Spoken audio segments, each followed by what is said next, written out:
15-month-old Jacob Lennon was tortured and abused by 32-year-old Jake Anthony Drummond, Jacob's mother's boyfriend of barely 3 months.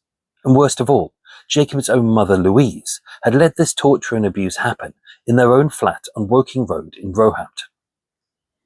In the weeks before his death, on Tuesday the 27th of August 2019, this toddler was subjected to a catalogue of abuse. He was beaten so badly that his head looked like a basketball.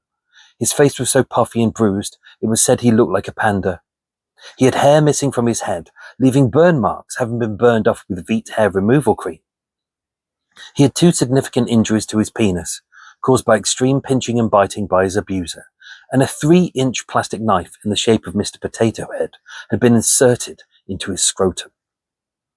His mother Louise and boyfriend Jake had sent each other images of the abuse and injuries, mocking the way he looked, stating, "He looks like a little madman, lol," with each image tagged with the laughing emoticons, and in one text, Jake even referred to Jacob's bedroom as the torture chamber.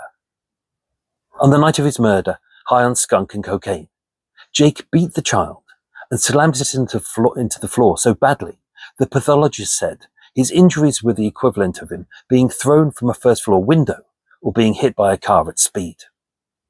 And although these 2 responsible adults had hid his injuries from social services, with Jacob declared dead, both Jake and Louise were arrested.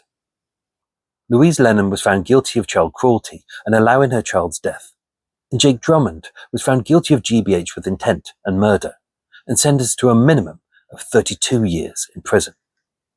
Learn the full, harrowing and tragic story on episode 309, Every Child's Nightmare, a podcast by Murder Mile.